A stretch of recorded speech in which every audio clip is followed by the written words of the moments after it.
Did you know your business can honor God while transforming lives around the world? Welcome to the IBM Biblical Entrepreneurship Show, the weekly podcast that inspires and equips Christian entrepreneurs to build sustainable businesses that glorify God and uplift impoverished communities. At IBM, our mission is built on the three fish metaphor. Give a fish. We provide startup loans to launch businesses. Teach to fish. We offer entrepreneur training for lasting growth, equipped for discipleship. We empower discipleship to multiply impact. Join IBM's founder Steve Adams as he shares powerful solo episodes and expert interviews filled with mentorship insights and real-life stories of how biblical entrepreneurship is advancing the Great Commission. Subscribe now and get ready to be inspired, equipped, and empowered to make an eternal impact. Hi, Steve Adams here from International Businesses Mission, and welcome again to the Kingdom Impact Summit. I have Jim and Martha Brangenberg, and I'm really excited to introduce you to them. Jim and Martha Brangenberg they're with iworkforhim.com. They've committed their lives to full-time ministry as teenagers and later recognized that their workplace answered that call. As entrepreneurs and business owners, Jim and Martha learned their work was significant in the kingdom of God and able to reach people who had never set foot in church. Since 2013, Jim and Martha have co-hosted the I Work For Him talk show, challenging thousands across the globe with the simple message that your workplace is your mission field. They've added podcasts for I Retire For Him and She Works For Him into their lineup. In addition to the podcasts and radio spots, speaking and mentoring, they have co-authored and collaborated. They've co-authored the collaborative books of I Work For Him, She Works For Him, and I Retire For Him, and are leading a project to facilitate collaboration across the country. To learn more about Jim and Martha and I Work For Him, just go to www.iworkforhim.com. That's a 4, the number 4, and we'll come back to that because I want to make sure everybody has that before we get done. Jim and Martha, welcome. Thanks, Steve. Thank you so much. Yeah, thank you. So talk about just that journey that you had of realizing that work is your ministry, because one of the big things we've been trying to do with this summit is help people understand there isn't this false dichotomy, this sacred secular divide. I see it all over the world. We work with students in every part of the world, and it's everywhere. It's not just here in the U.S. So maybe unpack your story a little bit. I can tell you why it's all over the U.S. and all over the world, because we sent missionaries all over the world spreading this false theology. All right, so our story, as it said in our bio, we both committed our lives to full-time ministry as 13-year-olds at the same youth conference 3 years before we met. When we met, we realized that conjunction, and we also decided that after we got married, we would finish our 4-year degrees, and then we would enroll in seminary, because that's what you do if you're going to be in full-time ministry. We went to go enroll in seminary, and the Lord sent the senior pastor of the church and said, Jim, I don't think you could handle having 400 bosses. I think you should just be a lay minister. And that's the way I heard it. He didn't say it with that, but to me, that was like a swear word, like, Jim, you're not good enough for ministry. You could just be a lay minister. So we backed out, just continue to do volunteer youth ministry, working really hard on our jobs, which was the insurance business, working really hard so we could support what we volunteered to do. And we did volunteer youth ministry for almost 20 years. And then about 5 years later, another opportunity came up for us to go into full-time ministry within a church structure. And this time the Lord sent the senior pastor and his wife and said, we don't think you could handle having 400 bosses. Same message. Same message. Which they were right. I think they're right. Yeah, well, we're entrepreneurs, and entrepreneurs would have time having 400 bosses. So we just said, I guess we're just not called to do a ministry. The first time I had enrolled in seminary, I dropped out. The second time I didn't even bother. And so we just did as good as we could do, running the insurance agency that we were running, taking good care of people, working really hard so we could give them money away, but we just didn't think there was any significance to our work. God moved us to Florida in our late 30s. Martha wasn't feeling great in Minnesota all the time. In fact, she was sick almost all the time. So we moved to Florida, and that really forced us to a midlife crisis. I took a job that involved a 90-minute drive to work. On that drive, it transformed my life. I learned how to pray. I also learned how to pray for people that I worked with. And I also had a buddy that I met in Tampa Bay who introduced me to a guy named Oz Hillman. And he sent me his Mm. daily devotional, Today God is First, which you could still get today. Yep. And it told me, that devotional told me for the very first time in my life that my work mattered to God. And I came home and I said, Martha, our work matters. We don't need to quit our jobs and go into full-time ministry. We are in ministry. And that's where this all came from, blossomed from. And we said, Lord, we know that you're working something. We're not sure what you want us to do with it. In 2012, God gave us the name I Work for Him. And in 2013, 90 days later, he said, and here's what I want you to do with it. I want you to go on the radio in Tampa Bay and talk about the intersection of faith and work and encourage other people covering their stories of living out their faith and their work. And that's 12 and a half years ago, thousands and thousands of interviews later. Literally, I think we just recorded 2120 for I Work for Him, 2020 shows. Yeah. And we've done hundreds of I Retire for Him and about 100 She Works for Him. And we've helped many other ministries produce podcasts as we've got about 700 one-minute power thoughts that we record and release across the country on a daily basis. But that whole journey was, we were told that our work, actually, we were mentored by a couple of couples when we were newlyweds saying business is business and work is work. They have nothing to do with each other. So make a lot of money in business and give it to the church, and maybe you'll serve in a building committee one day. Yeah. Martha, would you like to add anything to that? Well, the things, a couple of things is the fact that we knew that we were really good at business, like that we had this entrepreneurial spirit. We wanted to grow things and create things and take messes and clean them up and all that. But it took us a long time. It took us till we were 40 to understand that God didn't make a mistake in making us entrepreneurial. Like, we felt less than, when instead we should have felt empowered. So the sad thing is if our pastor would have just said, no, Jim, I don't think you're meant to be a pastor, but you are a pastor in your work, that you have a ministry already. We had thousands of clients, and which is bigger than most churches. Yeah, right. And so, like Jim said, we served them well. We worked with integrity. We made sure they were a priority for us, did excellent work. But we didn't see that as the ministry God had called us to. So that's kind of become our life goal, is to help other people not have to wait till they're 40 to figure that out and, take it from there, because God didn't make a mistake. He created us very uniquely for the calling He has on our lives. Yeah, I like to say, Steve, just imagine if every believer on the planet understood that their work mattered to God, that their job, no matter what it is just as significant in the kingdom as that of the pulpit pastor on Sunday. And that their workplace is a mission field because they work with lost and hopeless people, and it's their assigned ministry place. And that's where they're called to go. Not go ye therefore, but as you go is what really it says in the Great Commission, as you go. Right. Imagine if there's a couple of billion people on this planet, 25% claiming to be born again believers. If every one of them was activated, Oh we my wouldn't gosh. have any problems on this planet. And that Great Commission, it's I went through a year of Greek when I was an elder at my church, because at our church we all had to preach. So wow. they forced us to go through Greek training, not to be an expert or anything, but that passage is commonly improperly translated, and the emphasis is on go instead of on making disciples. And one of the questions I ask people all the time in these interviews, and I'm going to ask you guys, is how does business disciple you?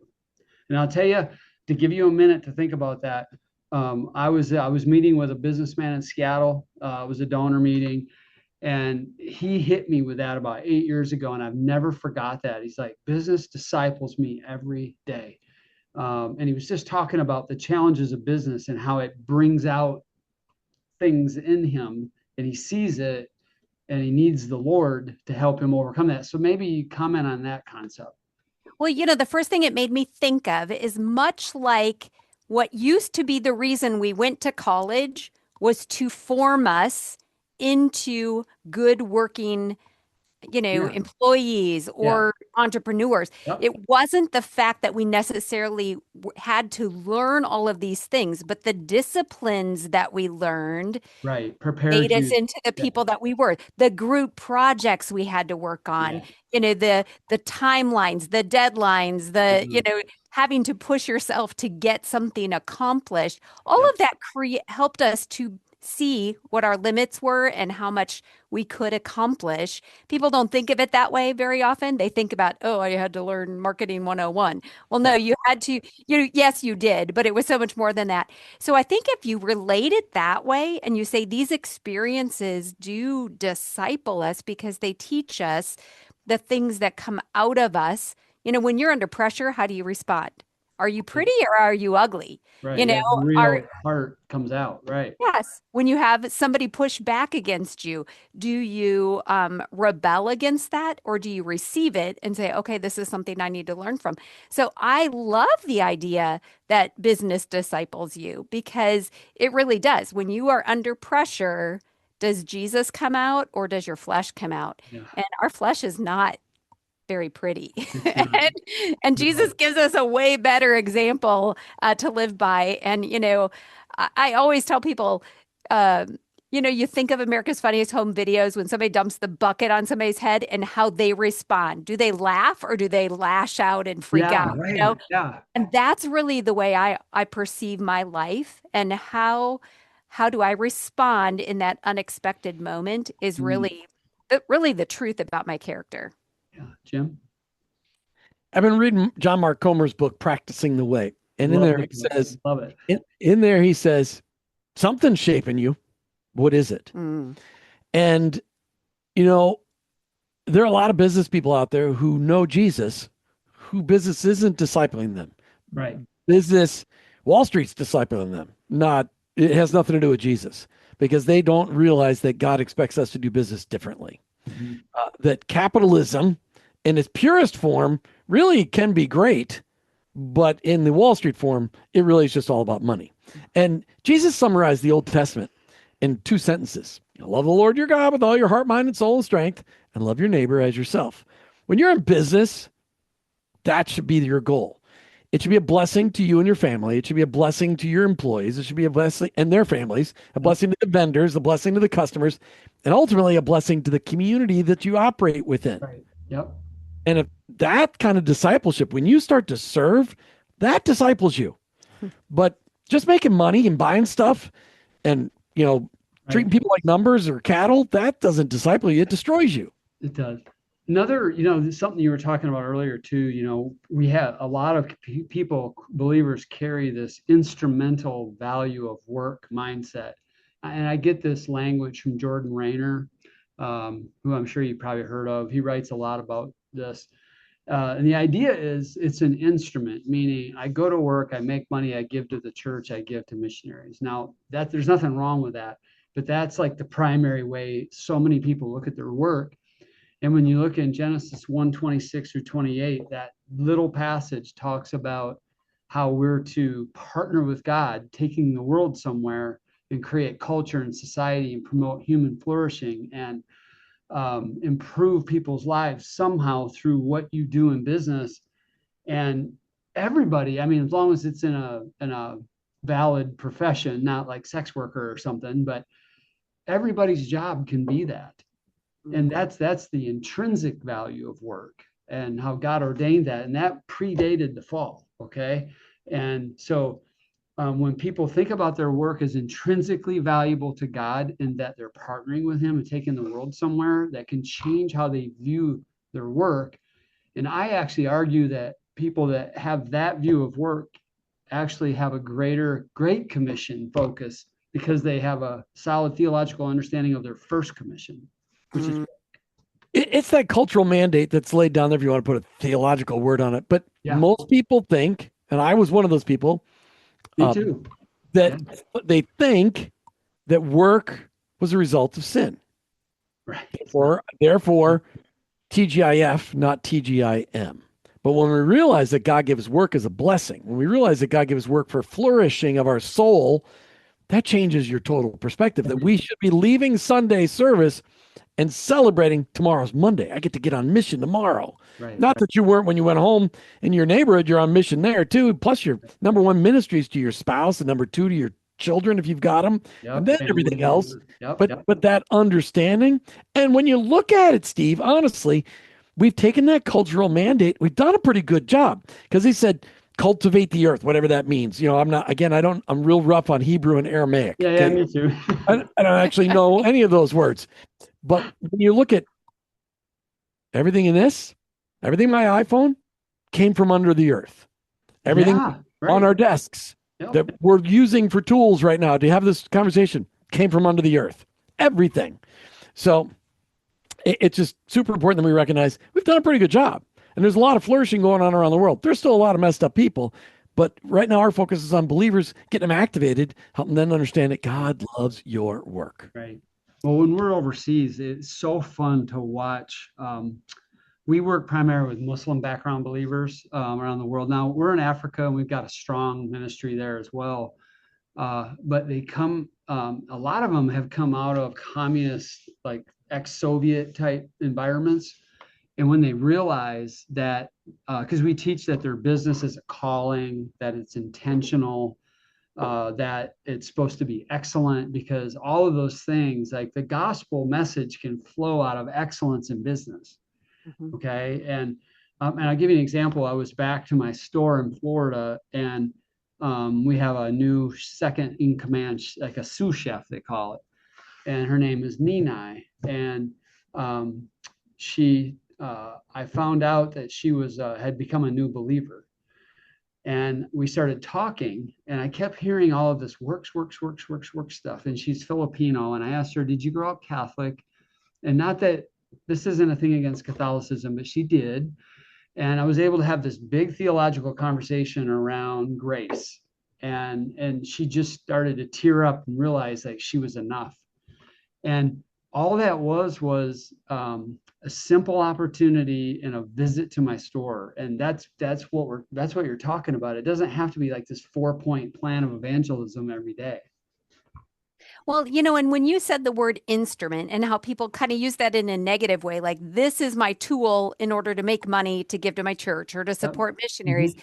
But if you flip it around, when we got married, we said the prayer of St. Francis, and it was, Lord, make me an instrument of your peace. Yeah. And if you take that concept and you say, allow my job to be an instrument for the gospel, that's different. Then every person that calls you on your phone, every person that sends you an email, you are an instrument that God can use for that opportunity. Mm-hmm. And so instead of it being, an obligation, it's an opportunity. And again, it's just that switch at looking at that a little bit differently.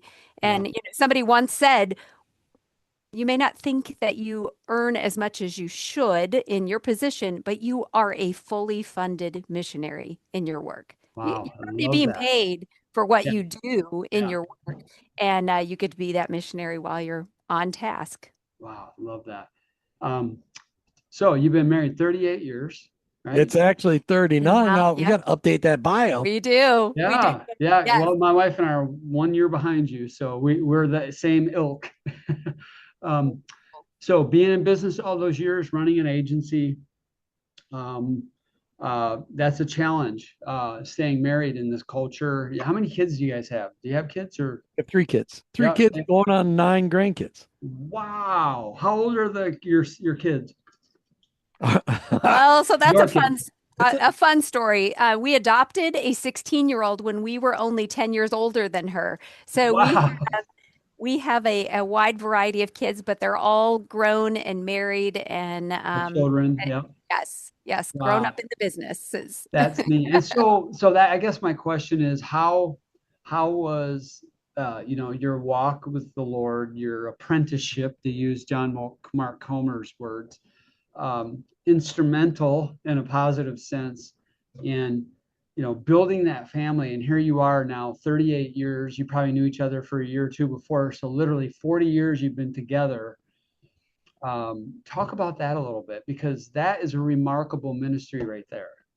So we love to work. We both love to work, and we have and we love to do ministry together. We pretty much spend as many waking hours of the day together as we can. We always have. There was a 10-year period of our life where we worked separate jobs and we just did a lot of ministry stuff at night together. Sure. Yeah. Yep. One of the things we always got right was making Martha's parents were a phenomenal example for us, just making sure that our marriage was always a priority. We still worked a lot. We also didn't let our kids be involved in every stinking activity so we could actually have a family life. We also made dinner around the dinner table together as a family a daily priority as often as we could. Even when I was driving 90 miles each way to work, every day but 2 days a week, we had dinner around the dinner table. But we just have learned to be very quick to say, okay, for me, I'm sorry. I love you. Please forgive me. Yep. Because, sometimes things get a little exciting when you're working together. Yep. But God has allowed us, we spend time. Well, Martha, you tell me your line. What? I don't know where you were going. So sorry. If you're going to marry somebody. Oh, so, a lot of people would say, oh, my word, I can't believe you spend so much time together, that you work together. I could never work with my husband. And my perspective, and this is a God-given perspective, I know that to be true, was why would I ever marry somebody that I couldn't stand to spend time with? Yeah. God created us very uniquely to complement each other, to work together, to want to be together. Now, Jim is more quality time than I am. So sometimes I just need to go run errands and be by myself. And he's learned that, so time is his love language. Time is his love language. And sometimes I do need a break. I love what people. What you're saying is a little bit much sometimes. I just need a little, calm. I am you, Martha, in our marriage. I need to, so that's why I like when I fly somewhere, I get my alone time. There you go. There you go. That's the most incredible ministry time when you're on an airplane. You got a captive audience that are trapped by the window. But we love working together, and it is what we have seen, which is, one of the things I'd said to you, what we have seen is that a lot of people who run businesses or in full-time church-based or organization-based ministry, those people are really good at wrecking their marriages. And we've done marriage mentoring now for 25 years. Our oldest kids have been married 28 years already, and our son's been married 12 years this year, and our youngest has been married 6 years. Yep. What we have learned is that there's certain things that you got to do, and I have no problem calling people out, because so many people go like, I gave my kids everything. I'm like, you gave them stuff. They wanted you. They'd have rather lived in a metal shack and gotten you than live in a 15,000 square foot house and have a boat and a cabin and never see you. Yeah. And I see that people do it in the name of God. In the name of ministry, I'm going to destroy my family. I'm going to work all the time and I'm never going to be home. And they just have to understand the sacrifice I'm making. That is baloney, false theology. Billy Graham was the best example of the worst example of being in ministry. And Ruth Graham said it. She had to hold the family together because he was gone all the time. Wow. That's why his kids were struggling until their 60s. Yeah. Right. You gotta work at this. God did not call us to work so hard and do ministry so hard that we neglected the very unit that he created, the marriage family. That's almost another false dichotomy of saying you have to compromise your family to be in ministry. That's a lie as well. Yeah, our kids were the same example. We really prioritized travel. So we did all of the Major League Baseball parks over 11 years with my son. He was a baseball pitcher and he loved baseball. But our daughter liked it because we would tour the cities as well. And so each kid, when they went away to college the night that, right before they went, we took them to dinner and asked them what did they remember most. And they said it was all the experiences and the time. They literally didn't remember anything we gave them, nothing. And so I believe in that so much. So taking it back to this summit, really, we've gotten people of different races, different countries, and different age ranges. And we're all driving at this idea of how do I walk out my faith in the marketplace?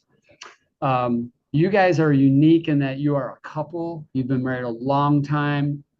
I know you're sinners, but you've done a lot of things right. And what would you say to young entrepreneur couple that was you in 1990? What would you say to them today to give them that extra encouragement as they leave the summit and watch your video and others? Do you have anything come to mind? Wow, that is such a great question. And, I think the first thing that God gave us as a gift, um, before we even had the wisdom to know that Hmm. it was the right thing to do, from the very first night that we dated each other, we prayed together. Wow, huge. Yep. And we have only missed a handful of nights, mostly when you were in the Dominican, Jim, I was in the Dominican. Like, we couldn't have cell service, right? There was Sure. no way to communicate with each other. Yep. We have relentlessly held on to that opportunity. It's not a requirement. It's not a, but Yeah. it is what we tell people, couples, the secret sauce. It Praying together, not over a meal, not over just that obligation, but Yep.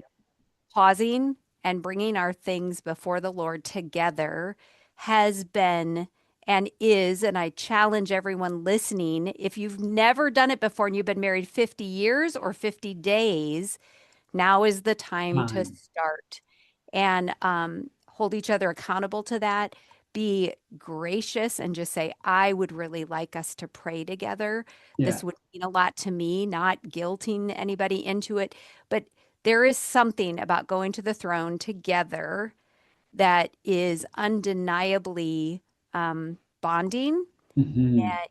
And we've told many people it's really hard to be mad at each other Yeah, right. and you're praying. Yeah, ends the And arguments, doesn't it? it it Yeah. it really puts things back into perspective and into that Yeah.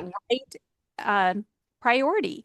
And so we actually now working together when we're dealing with challenges, we often stop in the middle of what we're doing. We just need to pray about this. Yeah. Jim's all tense. There's something really giving him This angst. is all tense. Okay, I'm Someone's really giving her angst. giving an Don't example. you think, give me an example. Throw Jim under the school bus. We've gotten to the point This where is perfect. You guys are showing how you do it. Yeah. this is the real thing. Yeah. Well, one of us will put our hand out and the other one knows, okay, we're just going to pray. And Yeah. we learned to start our days in prayer. We used to just end our days in prayer. Now we had another couple influence us and start our days in prayer. That's a new one for me. I want to do that. I like that. Yeah. And that has been really powerful. But you said something, and it's on our we created a list of things how to protect your marriage from your business and your ministry. And on that list, this thing's on there. But when you said 1990, going back, choose your friends wisely. Yeah. Because you need to have friends that want the same things in life that you do. Right. And you need to make sure that they're not people that are way too far ahead of you. And so you're trying to keep up with them, but they're way far, they're just older, they're more advanced in what they're doing. We didn't choose wisely. Mm. We tried to keep up with the Joneses, and it got us into hundreds of thousands of dollars of debt. And it was that understanding all of a sudden when we went through Crown Financial Ministries that God wanted more than just our tithe with our money that Yeah. started to shift where we are today. But it was something that we really needed to do. But it was because of choosing your friends. Find other couple friends that want the same things out of life and Jesus as you do. And referring to core values, Yeah. not the same things, meaning the fast car and the Yeah, vacation right. home. I mean, Right. it's really being I'd like a fast car. looking at the character of who Yeah. we want to be when we look down Right. the road and say, I want to surround myself with other people that are looking for that. Because I will tell you, as a young couple, and I think everybody we've ever talked to has this experience, those couples that you forge friendships with Yeah. when you're starting a family and growing a family tend to be relationships that last a lifetime.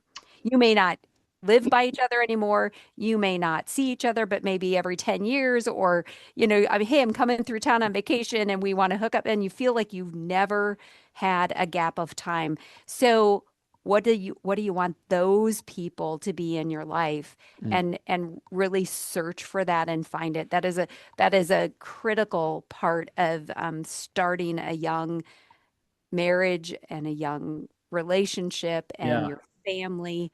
You're not going to have room for a lot of couples, but you should find one. I want to just go backwards on you for a second, Steve. Yeah, no problem. Talking about praying together. Every godly woman thinks it is super sexy for her husband to pray with her. And that's, I mean, it is To just lead in that to way. lead in that To way. lead, Yeah. yeah. Unbelievable. And the guys that don't get that, I'm just giving you a clue right now. You want to enhance your marital life? Start praying with your wife. Yeah. It will transform things. You know, when I was a Sunday school teacher for 10 years with young marrieds, that was our niche for a long time until we kind of aged out. And that was one of the number one issues for young women was their husbands just wouldn't lead at all spiritually. So yeah, that's oxygen for the marriage is when in a Christian couple when the guy will lead spiritually, and prayer is a big part of that. Yep. All right, I don't want to go any further. We're going to end on this. Talk about your ministry. I want you to lay it out for everybody. I mean, I did the bio, that's great, but I'd really like you guys to share from your heart what you're trying to accomplish and how people can find you. Awesome. I will start. I would say everything that we do under the umbrella of I Work for Him comes out of the fact that God created both of us with a very huge sense of responsibility. We learn something and we want to share it with other people. Yep. God told us not to hang on to things, to hold them very loosely, to think bigger than we could ever think. And so everything that we do up to this point has been free, has been collaborative, has been lifting up the story of what God is doing in people's lives. And so the outcome of that has been the podcast I Work for Him, the podcast I Retire for Him for the retirees. Yep. She works for him for the Christian working woman. And then we have Awaken Podcast Network, which is a collection of podcasts that all are speaking in this space. Back when we started, we were one of only 2 talk shows talking about faith and work. And now there's hundreds. And so God said, get them together. Apple's not doing it. We need a resource where people can go and find that. And then lastly, God has us working on the Tapestry Project. Jim, you can maybe touch on that. Oh, thank you, Martha. Which is all about collaboration. Can I go now? Yeah. Okay. So the Tapestry Project, one of the things the Lord told us in 24 was to gather the names of everybody we've run into in the country that's discipling workplace believers. We ended up with 768 organizations across the country, and we know there's more, but we ran out of money to be able to do any research. We've just been sharing that with people because there's a lot of organizations out there like the U.S. Christian Chamber that could take advantage of that, like the National Faith and Work Association that could take care of that. There's a Global Faith and Work Alliance that's forming. One of the things that we do as a ministry is we're collaborators, and our goal is no matter where somebody's at or what they represent, if they're living out their faith in their work, we want to cover that story and share it because we're all inspired by other people's faith stories. Yep. Often we get brought into conferences to MC because we know so many people that are sharing, because we love to share those stories, and plus we like to have a lot of fun. This is how we act on the stage. Most people get MCs like blah blah blah. There's like Charlie Brown's teacher. Yeah. Our ministry. Our age to know that. You know. That's right. That's right. Well, everybody watches the reruns. Okay. Our ministry, I Work, the number 4 him.com, is a ministry focused on unleashing vibrantly effective workplace believers on the workplace. Yep, that makes sense. And so is it iworkforhim.com? Yep, I Work, the number 4 him.com. Yep, got it. And I Retire for Him thing, I'm just going to throw on that. I forgot. Sorry. No, that's okay. Retire for Him came out when we went on the air. Martha's dad, who was a phenomenally great Christian man, said, Jim, I get the whole I Work for Him thing. I did that. It was like, but I don't I work for him anymore. I retire for him. I'm like, oh, that's good. Yeah. And so we launched that brand in 2017 and started a podcast in 2020 and wrote a book with Martha's dad before he went to be with the Lord. Wow. Just shared his story of living out his faith at work, and I work for him, and his faith in retirement, and I retire for him. But what we realize is that there's tons of people 55 to 95 who've been told that the American dream of retirement is biblical, that they can just go on vacation for 30 years. And that's bogus theology. Right. And all of the, because I was going to argue with you in a second when you said we aged out of discipling young marrieds. You didn't. You're more equipped today to mentor young marrieds than you ever have. I know. It was a joke, slight. Okay, a joke, but are you doing it? I lost my curb appeal. We're not like 38, no. 25. But see, that's 20. it. In today's world, our curb appeal we have huge curb appeal because the younger generations desperately want to have chronologically superior people in their lives. And there's such an opportunity for ministry to be done. And that's what we wrote about in I Retire For Him. That's what we talk about all the time in I Retire For Him. Well, and that's also, you're probably helping people transition to purpose from whatever that, because people get their identity wrapped up in their work and all of that. And you can help them transition into something more purposeful in their identity in Christ, maybe. I don't know. Everybody knows what they're retiring from. Almost nobody knows what they're retiring to. Yep. I do. I know what I'm retiring to. It's called IBAM. So awesome. Yeah, I have 3 companies that I'm, over time, I'm going to, well, we'll talk about that another time. Thank you for being on the summit. I am grateful. You guys are a great model of a marriage. I know you're sinners and you aren't perfect, but these are things people need to see and hear from. And I'm just really grateful that you, engage with us in this summit. We're grateful to be here. We did a special attachment just for the summit that's off on our website that I know you're going to include in the notes, but 10 ways to protect your marriage and your business, marriage from your business and your ministry. Wow. Okay. And so that's going to be a link that that you guys have to be able to attach this video. And it's actually got some extra, some ideas beyond 10 because it came up with more than 10, but there's some bonus home suggestions as well. Yeah. But if you could follow those 10 things, your marriage will be way better and you won't lose your marriage because of your business or your ministry. Well, I'm going to go watch them. Just, for us, we can always make it better. Right. And it matters because it's a legacy to your grandchildren too and your kids. Mm-hmm. Thanks, guys. Yeah, thank you, Steve. Thank you for listening to the International Business as Mission podcast, a space where we explore how to build businesses rooted in biblical principles that create global impact. But we're not just here to talk. We're taking action to spread entrepreneurship to poverty-stricken communities around the world. Our mission is to be the catalyst that empowers people to build sustainable livelihoods and break the cycle of poverty. We follow the 3 fish principle. 1, give a fish, providing startup loans to empower entrepreneurs.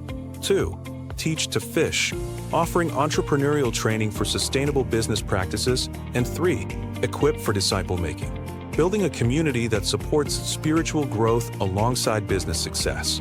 This is life-changing work, but we can't do it alone. We need passionate impact partners like you to join us on this mission by becoming a donor. Your generous gift will directly fund the establishment of new businesses that provide dignified work and hope. Just imagine your donation could help a single mother in rural Africa start a small farming venture that allows her to feed her children and send them to school, or a young man in Southeast Asia to launch a small business. Breaking the chains of generational poverty. This is the power of entrepreneurship as a force for good. Will you join us in unleashing it?